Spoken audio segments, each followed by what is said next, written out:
I don't have to. Thank you, Mark, for validating my efforts because you actually listened to my share. I'm just going to mute all of you. As always, you can feel free to unmute yourselves if you have any questions. I spoke with Andrew Glatz today, whose mother was put on a ventilator earlier today. So tonight we will learn as a refuah shalema for her. Her name is Malka Bas Erna, and in Mirz Hashem, she should be zocha to have a refuah shalema. Tonight we're finally on schedule. Not only are we on schedule, but we're only learning one daf. And not only that, but we also have the zchus of finishing another parak and beginning another parak, which is great. So we're going to be finishing up this sugyas of Hatmana. Finishing up. It'll come up throughout the rest of the Masechta as well, but the primary sugyas are here, and we'll be discussing a little bit more today, like we were yesterday, about different types of insulation and different variations on the theme. And let me just pin my video here. And then we will move into the next parak, which is more about some of the halachos of carrying and, what are your animals allowed to go out into public with, because as we know, we are responsible for our animals as well. And there is a mitzvah of shvisas behema, which we're going to learn about a little bit later today. So let's get started. We're about 2/3 of the way down on Daf Nun Amud Beis by the two dots. We saw yesterday in the Mishnah that we learned the Shita of Rabbi Elazar ben Azariah, where he said, Omer, Kupa mate al tzida v'notel shemayitol. He was concerned that if you were to take the pot out of the insulation, that the insulation may fall back into the space where the pot was. Because just imagine that it's these shearings of wool.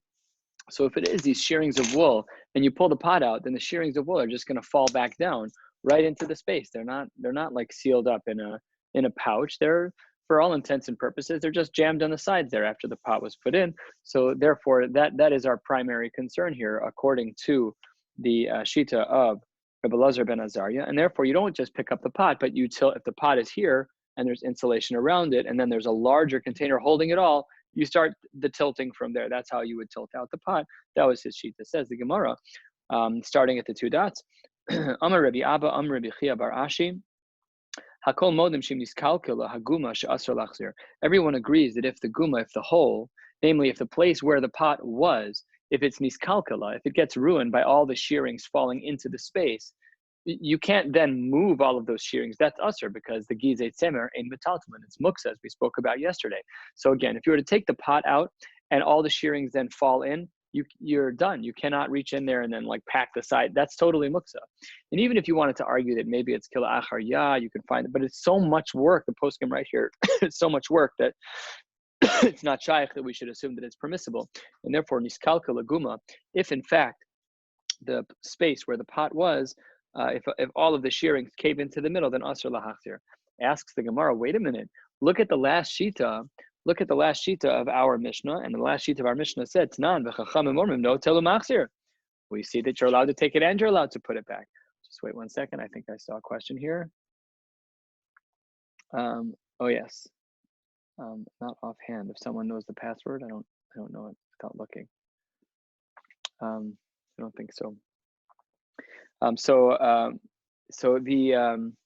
This is the question of the Gemara, which is Rabbi Abba said in the name of Rabbi Chia bar Ashi that he said of Rabbi Chia bar Ashi that if all of the shearings fall back into the middle, so then it's considered muksa and you can't put it back. But our Mishnah implies very strongly in the name of the Chachamim that no tel umachzer, you can take it out and you can put it back. So says the Gemara, Hechidami, wait a minute, what is this shita of the Chachamim? Idu lo niskalka lahaguma shapir ka'amri rabbanon pshita. If in fact that there was nothing wrong with the guma, if when you pulled out the pot, all the shearings stayed exactly where they were supposed to be, that's pashut. And the Gemara here adds in after the word rabbanon pshita. That's obvious. That can't be what the Chachamim are teaching us, because if the shearings of the wool stayed in place, a perfect circle, a perfect cylindrical shape for your pot to plop right back in, that can't be what they're talking about. Therefore, it must be that the Chachamim held that you are allowed to put the pot back even if it does fall back into the guma. So we see that the shita that we started with at the two dots in the name of Rabbi Abba, that if niskalka lahaguma, that everyone agrees that it's asr lahachzir, that's not true. The Chachamim disagree. So what is pshat? Says the Gemara, lo la'olam de lo niskalka. Really the machlokas between Rabbi Lazar ben Azariah and the Chachamim is about Delonis Kalkula, where the shearings did stay in place. The Hacha, and here they're having a different discussion altogether. They're not having a practical discussion about whether or not you could be machzir when the shearings fell back into the cavity, but rather they're just talking about how concerned do we have to be. Mar savar choshishin shamanis kalkula. One shita, the shita of Rabbi Lazar ben Azariah, says we are in fact concerned about that, and therefore we don't take out the pot regularly. We take it out from the larger container that's holding the shearings and the pot. However, that's shita number one. Umar savar ein choshish, and the shita of the chachamim is relax, take out the pot, don't worry so much. It happens to be true that you won't be allowed to put it back if it does cave in, but we were not as concerned. So Rabbi Lazar ben Azariah was concerned, and the chachamim were not, and that is how we explain this part of our Mishnah. Says the Gemara, about 10 lines from the bottom, on Nonamud Beis, Amar Rav Huna, Hai Slikusta, Dasa Shalfa V'Hadar Dasa Sharia. The Slikusta was this very nice smelling plant. Let's just read it in the language of Rashi immediately to the left here. Slikusta, Asevhu, it was a type of grass growth of some kind. No'elemare, it was beautiful to look at. Ulehariach, and to smell as well. And here's what they would do with this grass. Umimalan kad afar lach, they would take a pot with soft dirt, with moist dirt, v'toch venoso l'socho, they would take this grass and they would stick it into the dirt.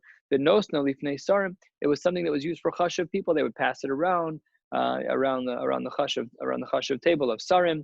Uchshehu rotze no lo meriach bo umachzir lemekomo. You were allowed on Shabbos to pull the grass out of the dirt, smell it, and put it back in. Now let's go back into the Gemara. Amar Rav Huna Hai Slikusta, when is it allowed to be removed from the pot on Shabbos? That's only if datsa shalfa v'hadar datsa, if you've taken it out and put it back and take it out again, you're using it regularly. So therefore you're not really moving around all of the extra dirt.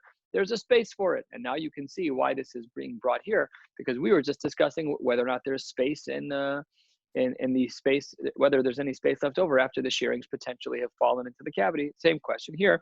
Here we say it's mutter v'ilav. However, if you have not prepared the atzitz, if you have not prepared the flower pot by taking this out and putting it back in a number of times, so then v'ilav atzur. Similarly, Omar Shmuel, Hai Sakina, Debeni Orve, Datsa Shalfa V'Hadar Datsa Shari. The same is true by knives. They didn't have drawers like we do, and they certainly didn't have sleeves to cover the blades of their knives. They would stick the knives above child height. They would stick them into the mortar, in between the bricks of their walls. It was a safe place to keep them. So there, the Gemara says it's mutter to do that, provided that you've done it before, so that you're not going to be shaving down any parts of the bricks. V'ilav. But if it's the first time you're going to be doing that on Shabbos, then that's not allowed. Usher, then that's not allowed.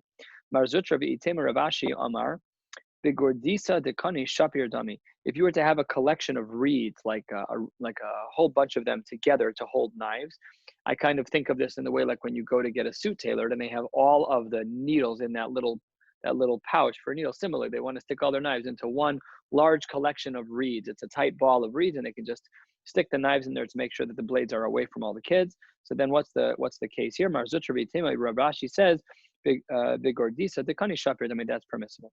Okay, the Gemara is going to ask on these opinions, on the first two of these opinions, by the Slikusta and by the Sakina Debeni Orbe, by the case of the good-smelling pot, the pot of grass, and of the goods and of the place to put the knives into the bricks. And here's what the question is.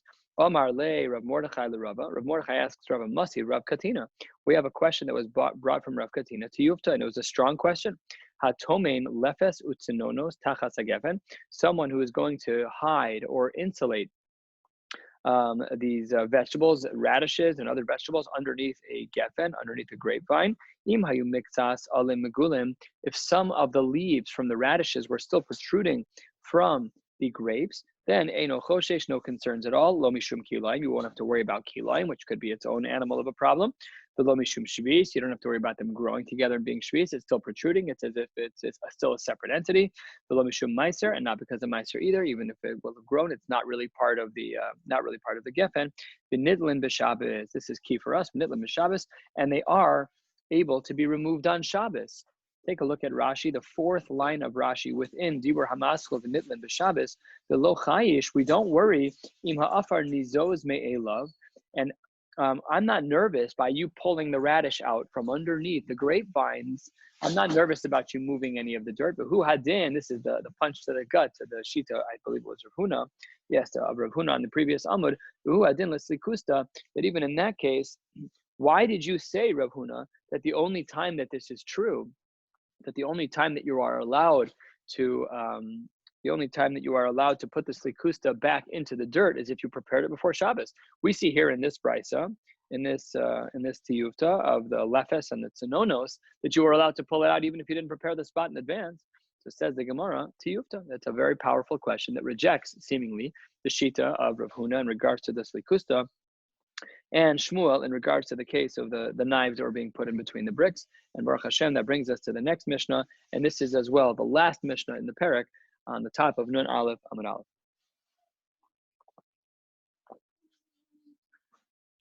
What if a person didn't do Hatmana in the appropriate time? Says the Mishnah, Lo kisahu ba'od yom, lo yichasenu mishatech shach. If you forgot to insulate something day of, on Friday before Shabbos starts, then the din is Lo yichasenu mishatech shach.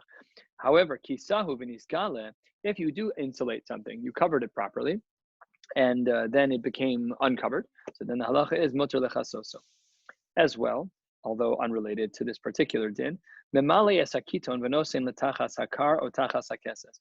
You can fill up a container of water.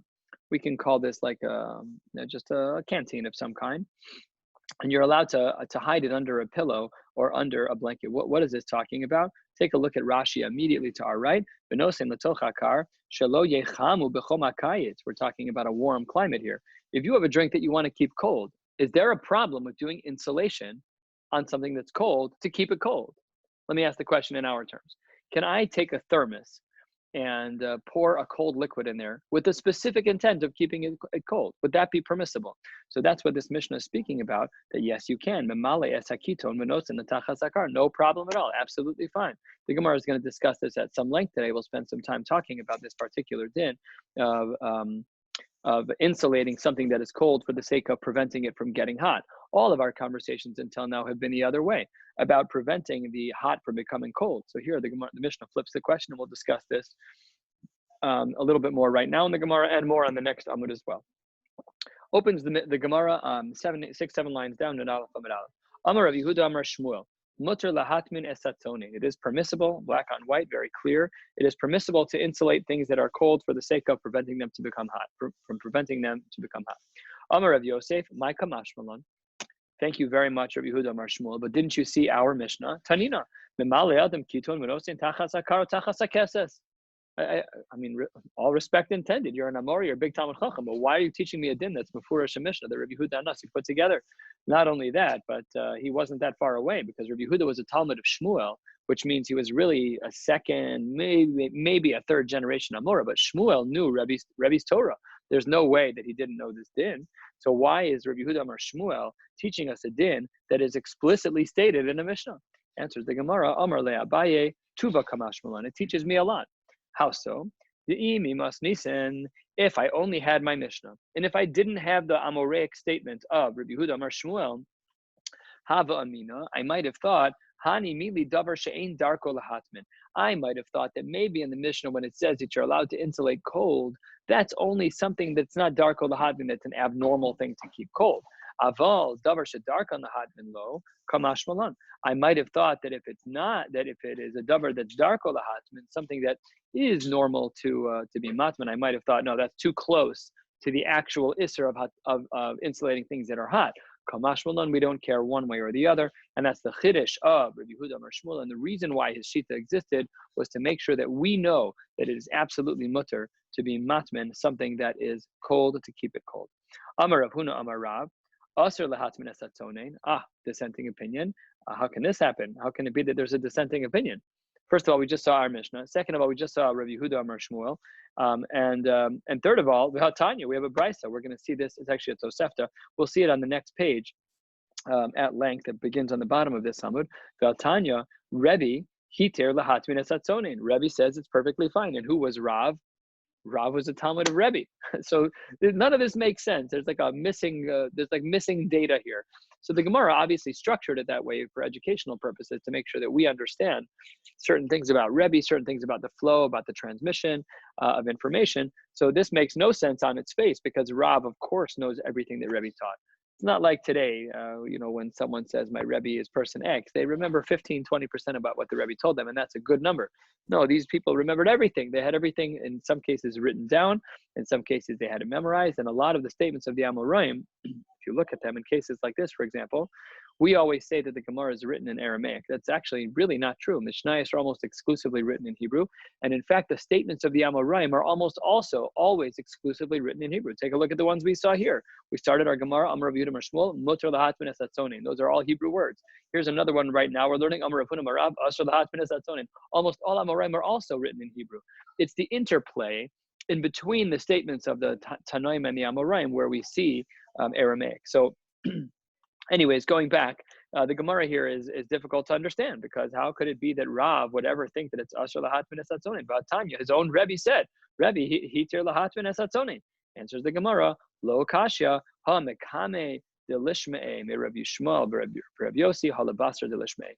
Rabbi Huda Hanasi had his shita that it was usher to be matman, and that's what he taught Rav. That's what he taught his Talmud. But then later he heard the shita of Rabbi Shmuel Rabbi Yossi, and he changed his opinion. Halabasar d'shamei kiha de Yossi Rabbi the Amar. Rabbi, when he was in his younger years, was teaching usher lahat min esatzoni. Amar lafan of Rabbi Shmuel Rabbi Yossi. Rabbi Shmuel says to Rabbi, he says, Abba, my father, namely Rabbi Yossi, hiter lahat min esatzoni. Says the Gemara, Omar, if that's the case, kfar hora zaken. It says Rabbi Yehuda Nasi, he bows his head in deference to Rabbi Yossi, and he says, okay, I'm changing my din. So that's why there was some confusion that Rav had initially thought that the din was that it might be usher to do hatzmana to insulate the cold, but that was only because Rabbi Yehuda Hanasi, his Rebbe, had yet to hear the shita of Rabbi Yossi, the father of Rabbi Shmuel. So now everything is very clear, and that's why it seems like there were two different shitas from the same lineage, which in fact there was for a short time. Amar Rav Papa takes a tangent for us, and the beautiful one at that. Bo ur'eh, just come and see. Kama mechabevin zeh zeh. This is the geschmack of Talmidei Chachamim and the way that they should. This should be the paradigm. This is the archetype of the way Talmidei Chachamim should interact. She'ilu Rabbi Yossi Kaim, had Rabbi Yossi been alive. Oh, you're telling me that Rabbi was giving deference to Rabbi Yossi? Had Rabbi Yossi been alive, he'd sit on the floor with his head bowed before Rebbe. And then what do we see? We see that Rebbe is turning his shita back to Rabbi Yossi's shita. To Rabbi Shmuel, Rabbi Yossi, Rabbi Shmuel, the child of Rabbi Yossi, to Mamale Makom Avos of Hava, he took over for his father, and he was also Hava, the cup of Yoshev Lifnei Rebbe, the Kamar, and nevertheless, Kvar Hora Zaken, we still see that Rabbi Yehuda Hanasi was of the opinion that he should follow Rabbi Yossi's din in tremendous deference to one another. If you take a quick look at, just very quickly, a quick look at Tosfos here, Tosfos on the Dibra Maskal, Ilu Haya Rabbi Yossi Kaim, if you look there, Pirush Rabbeinu Shlomo Machmas Nesiyusa da Rabbi Yossi, Haya Gadol mi Rebbe. Rabbi Yossi was greater than Rebbe in that way. Okay, so you can see some of that here. Let's continue. The Gemara halfway down. Amar le Rav Nachman leDaru Abde. Rav Nachman said to his servant, whose name was Daru, he said two things. Number one, Atmin li sonain. First of all, I want you to insulate keep a drink at a thermos for me, make it cold, go put it on ice.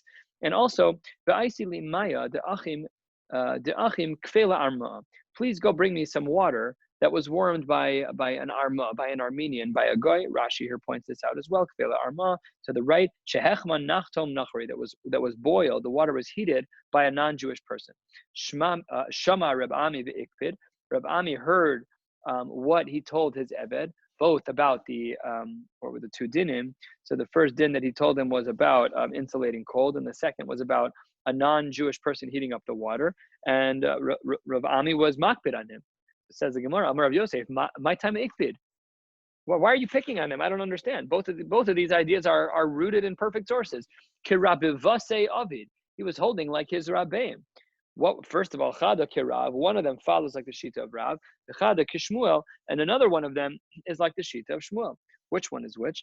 Kishmuel, the Amar, Rav Yehuda Amar Shmuel, Mutar lahat min esatzonein. As we saw on the top of the page, right out of the gates in the Gemara, the Rav Yehuda Amar Shmuel allows Hatmana to be done in the name of Shmuel. So So then we're doing great. Why is that a problem? Why was Rav Ami makbid on Rav Nachman?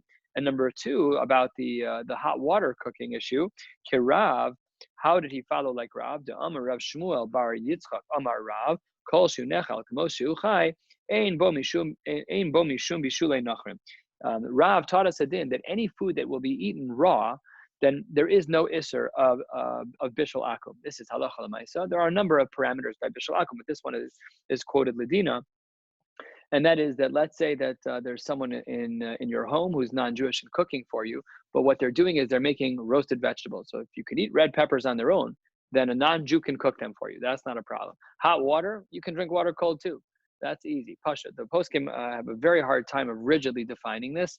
I've asked Shiloh to Rabbi first before about macaroni. That macaroni is going to be fine because not that it can be eaten raw. That's a separate din. That it has to be something that's ola al shulchan malachim. If the food is not a chash of a food, let's say someone's making oatmeal for you, a non-Jewish person's making oatmeal. There's no isser of bishul akum by that. So this is one of those types of rules that touches on bishul akum, and very halacha l'maisa, that any food that's eaten raw has no isser of bishul akum. At that point, the goy can do the entire cooking process mitchila va'ad sofa, and you'll be allowed to eat the food. So the Gemara was bothered here. Why was Rav Ami makbid on Rav Nachman when Rav Nachman was just quoting his Rabbeim? He was quoting Shmuel in regards to the din of insulating cold water, and he was quoting Rav in regards to the fact that as long as the food can be eaten the way that it is, that there's no isser of bishul akum. It says the Gemara, last five words before the two dots, v'hu savar Adam chashuv shiny. No, you're right that it's the din. I'm not questioning on him that it's the din, but it's not. It's pasnished. He's a chashuv yid, so why would he be relying on these kulas? What does that mean for people practically? It's a good question. In psak, not very much, because both of these things remain mutter. But it may well be that there are those who hold themselves to a very high standard of psak, and they hold it for themselves, but maybe they don't paskin like that for other people. I know Rav Hershel Shechter has a whole challenge about drinking milk in the United States because of the way that they induce hormones into their diet, sometimes by inserting a needle through the stomach lining, which with certain animals in certain locations can make the animal into a treifa. And he asked this question to Rav Elyashiv directly, and he said to Rav Elyashiv, I don't understand. We have a certain percentage of animals in the United States that get their hormones in this particular way. Doesn't that make all the animals a treifa? And in logic, Rav Shechter felt that he was right. Rav Elyashiv didn't seem to have much of a problem with it. The way I heard the story was that if you've ever met Rav Elyashiv, he kind of threw up his hand and said, don't worry about it. Everything's okay. Very casual. But Rav Shechter doesn't drink milk. He drinks almond milk. He doesn't drink cow milk, but he doesn't paskin that for other people. So for himself, he holds himself to that standard. So that's what Rav Ami's push was. Rav Nachman, you're a big tzaddik for yourself. You should be holding a more strict standard. That brings us to the 2-2/3 of the way down Tana Rabbanan. Even though we know that once Shabbos has started, you are not allowed to insulate something, even something that does not increase the heat. Even if it's something that only maintains, it's still not allowed. However, in bala hosif mosif. However, if you already have insulated your food before Shabbos, and now you want to add insulation to it, that you can do. That's permissible. Ketzad hu oseh. How does this play out? Rashbag Omer Rav Shimon Gamliel says, no telas hasadin umaniach es haglufkirin. Oh no, Sadinin were like sheep. They were thin pieces of clothing, and they insulated, but they didn't insulate very well. The glufkarin, Rashi here points out, just to the right of us in the middle of the Rashi of Lo Asru, 4 lines down. Oh, sorry, wrong Rashi.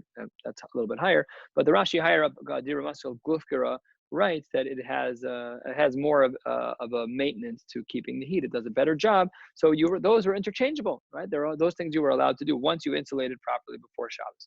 That's a big kula. And continuing in the line of big kulas, v'chein, and similarly, here's another kula. The only time that there was ever an isser in regards to hatmana, to insulating, was only in regards to the pot itself. However, once you pour it from the initial pot into a secondary pot, mutter, there is no isser of hatmana in a klisheni, period.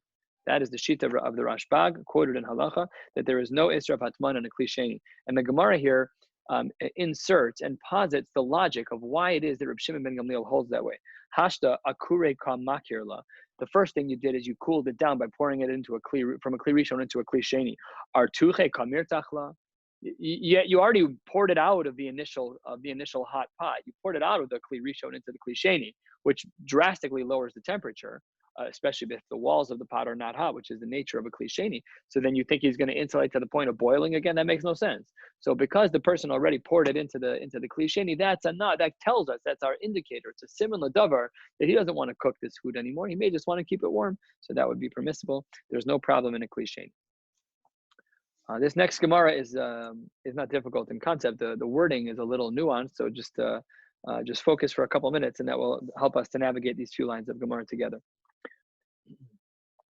This Tosefta that we're about to read will take us, Emir Tashem, to the end of the parak. There is no more Gemara, as it were. This is just a quote from the times of the Tanaim, and some of which we've already seen that will bring us straight to the end of the parak.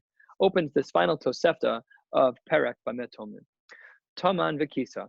If a person insulated and covered their items, so insulation seemingly is around the sides, kisa is on the top. And if you did that b'davar hanital b'Shabbos, you did it with something that's not muksa, something that you're allowed to use on Shabbos. Let's just use the example of shlachin, leather, like we learned the other day. Or taman b'davar she'enu nital b'Shabbos, you wrapped around the sides with something that is muksa.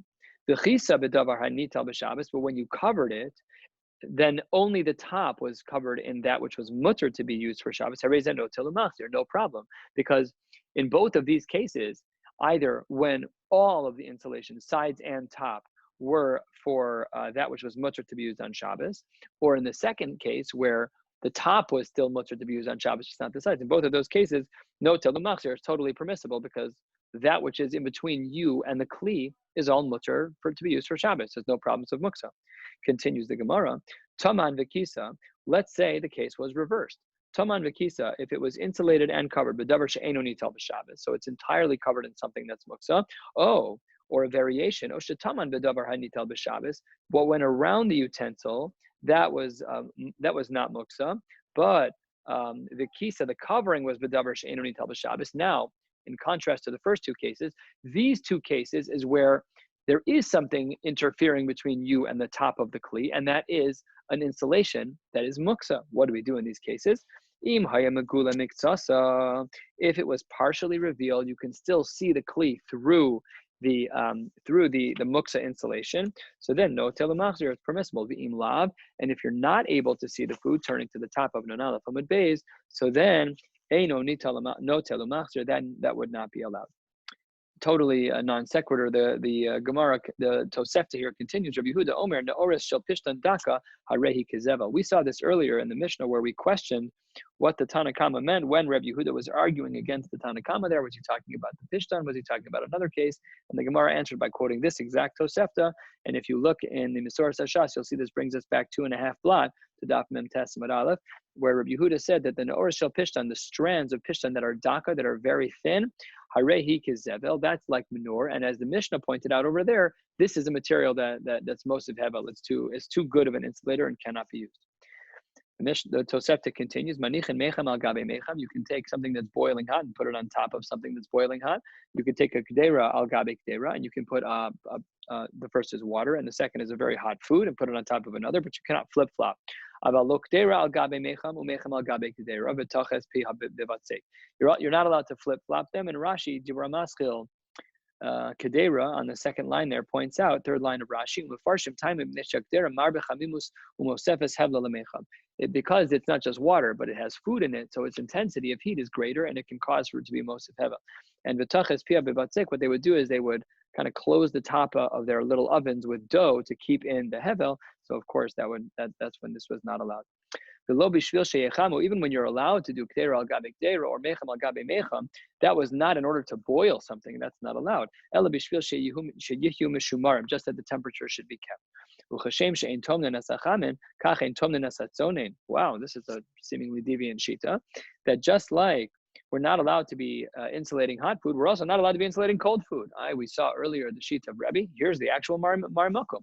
Rabbi heter lahat ben asatzonin. Rabbi did allow, remember from our story before, only later in his life after he heard the shita of Rav Yossi, the father Rabbi Shmuel. Last sugya for the parak, and a geshmak sugya at that. The ein mirazkin, different lashonos here. The seemingly the Bali Tosfos had miraskin.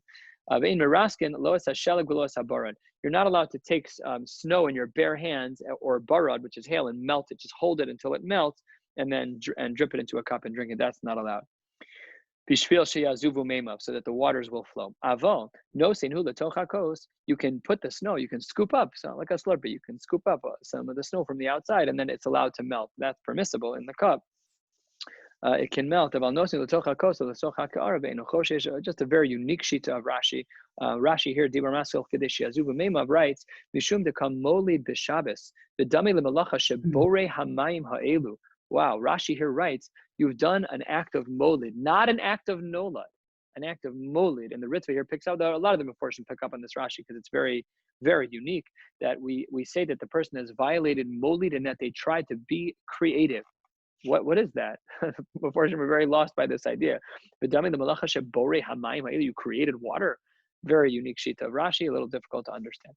Anyways, in short, from this Gemara is a very important practical halachic aspect that comes up, which is that even putting ice cubes, and that seems very similar to this Gemara, that's there is still a chumrah that's derived from this Gemara, and that is that when we put ice on our table, some of the poskim write that we are concerned, not like Rashi writes, but like other Rishonim write about nolad, because ice turns into water, similar to as we are seeing here. So when you take barad and put it into a cup, it might be nolad, right? So then the way we avoid that is by putting in a drop of water in the bottom of the ice pitcher, so that whenever the ice melts a little bit, it's always going to fall into that small amount of water in the bottom of the ice bucket, and it will be batel, and therefore it will not be muksa afterwards, having turned all of the ice into water. Just an interesting, it's a little bit of jump off the page, but it is how some poskim hold in regards to ice on Shabbos. Once the ice is already made separate Shabbos, you can make ice on Shabbos, its own animal of a conversation. Baruch Hashem, Hadron Alach Bamet Tomnen, Hadron Alach Bamet Tomnen, Hadron Alach Bamet Tomnen. We'll come back in 7 1/3 years to relearn this yet again. Says the Mishnah, beginning the next parak, the parak of Bameh Behema. And over the next few minutes, we'll get toward the bottom of the page and wrap up for tonight. What is an animal allowed to go out into a Rishus HaRabim wearing? And what is an animal not allowed to go out in Rishus HaRabim wearing? Take a look at Rashi just to give us some context. Says Rashi, you're not allowed to have your animals carrying packages on Shabbos. They're yours, you own them, and they represent you in some way. Continues Rashi, when it's something just for their protection. We'll see in the Mishnah today what that means. So then that's what orcha, that's normal. Below have a masui, that's not considered like a package or a burden that's on their back. Have a masui. Let's say just for kicks, you decided to leave some packages on the donkey over Shabbos. That's usher. That's a violation of Shvisas Behemto. So that's the context of this Mishnah. Is what are our animals allowed to go out in public? Let's say that someone has a dog. So can they wear a leash? Can they not wear a leash? I mean, we live in an neighborhood, but let's say conceptually, if we were not inside of a neighborhood, would it be allowed to, would one be allowed to let an animal have let's say 2 leashes on them, 2 collars? Can they wear their buzz collar on Shabbos? There's no muksa by a dog, but can they wear something extra? A lot of these types of shilas, Rashi here will reference a dog that we'll speak about shortly in the Mishnah, but let's continue. Some of these examples are not so practical. Most of us don't own camels. Yotze hagama be'afsar. A camel is allowed to go in its type of leash, like the bar in the mouth kind of a thing, and it was like a harness that was held. That was mutter. The na'aka bechotem. A na'aka, we will soon see, is a female camel that can go out with a nose ring.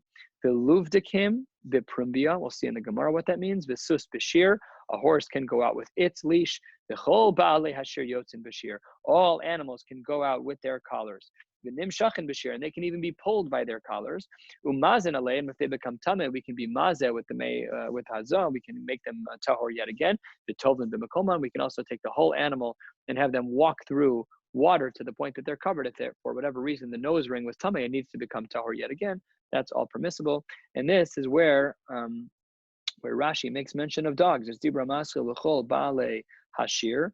About 10 lines down to the Rashis in the new parak. L'chol Ba'alei Hashir Kigon Klavim Shel Tzayadim.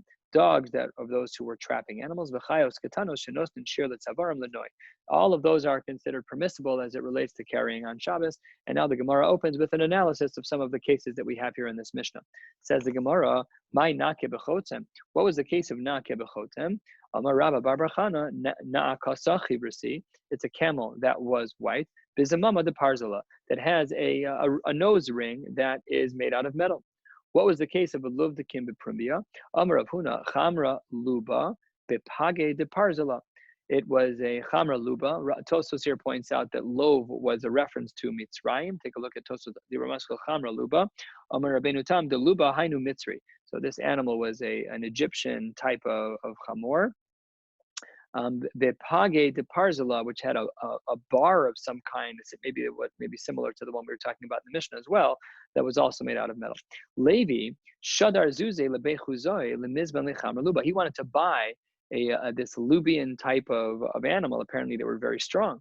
So the problem was they didn't have like trucks to move animals. It took, the Meforshim here pointed out, between these two locations, it was like half a year of walking for the donkey to wear the animal down. That's a lot of work.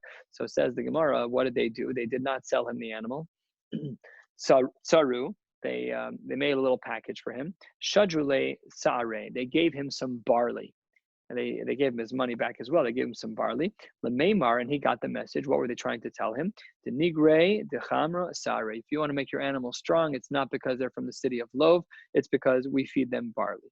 Feed your animals barley, and they will be strong.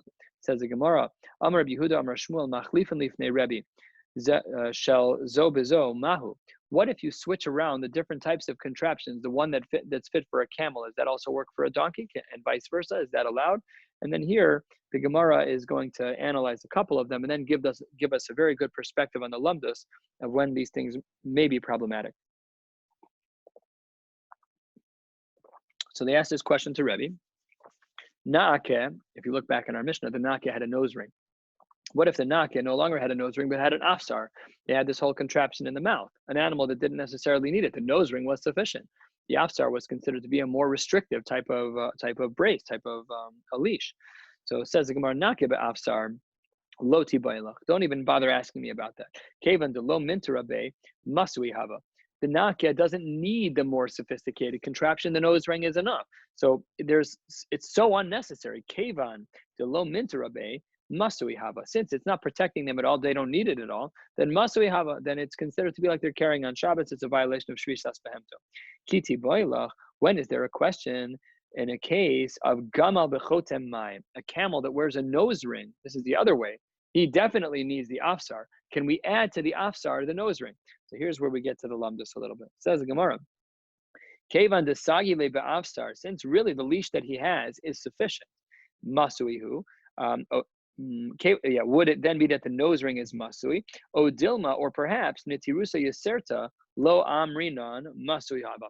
No, maybe the nose ring is granted secondary and maybe not critically required, but any extra nitirusa, any extra protection is considered good enough. So, and therefore not a masui. That's the question that was posed here. Amar, the fun of Rabbi Shmuel, Rabbi Yossi, Kach Amar Abba. My father said, Arba behemos yotzos ba'afsar. There are 4 animals that can go out with an afsar. Hasus, hapered, v'hagamal, v'hachamor. These 4 animals, a horse, a wild donkey, a camel, and a regular donkey. L'ma'ute mai. What is this coming to exclude? Lav l'ma'ute gamal b'chotem. Doesn't this come to exclude the case of the camel with a nose ring? And therefore we see that it is considered that we do look at Shmira Yaserta as a masui, that anything extra would be problematic and therefore a violation of Shvisas Behemto. Says the Gemara, no, it's the other way. Lo l'meute, to exclude the case that Rabbi already excluded, which was the case of Na'akeh be'afsar. The Gemara is very perplexed by the next piece of the Gemara here. B'masnisa tana luvdakim v'gamal yotzim be'afsar. Some of the Meforshim don't have a lot of clarity as to why this is here. Luvdakim, those are the animals we refer to from Luv, V'gamal, and a camel. They are yotzin ba'afsar. They are allowed to wear that leash that a camel typically wears. Kitanoi. There's also a machlokes tanaim similarly related. Ein chaya yotza bisugar. A chaya, like a deer, those kinds of animals, they are not allowed to go out with a rope, with a leash. Chananya omer yotze besugar uvechol davar amishtamer. They can wear a leash like any other animal, and anything else that's going to keep them safe, that's going to keep them on a leash. What are we talking about here, Bechlal, in regards to a chaya? Ilema b'chaya gedola. If you're talking about a very strong, large chaya, let's say an adult deer that's very, very powerful, misagi le sugar, this little rope that you got at the store, they'll run right away from you. Pull the rope right out of your hands. If it's a tiny, tiny animal, a tiny little living domesticated creature, it's a little overkill. Lo sagi la sugar. Of course it's going to work. So what type of chaya were we talking about that they have this machlokes? Says the Gemara, they must be talking about a cat. Elalav chatul ika beinayu. Tanakama savar kevan desagila b'misna be'alma masuihu. The rope is too much. They barely need anything at all. They're cats. They don't go anywhere. They barely need anything. So if you're going to use this stronger type of rope, that's already too much. That's considered a masui. It's all for extra protection, and therefore it is not a problem. Last line of the night. Amar Rav Huna bar Chia, Amar Shmuel, halacha kechananya. And the Gemara paskins like Hananya that anything that is extra in regards to the cat is permissible. We could then extrapolate back as well to the camel. But even though he has the afsar, we are also then allowed to allow him to have the nose ring that would not be considered extra carrying, as it relates to shvisas behema. And Baruch Hashem, we have finished yet another blot. We're on the bottom of Nun Aleph Amud Beis. We'll pick up tomorrow with Daf Nun Beis. Have a wonderful night.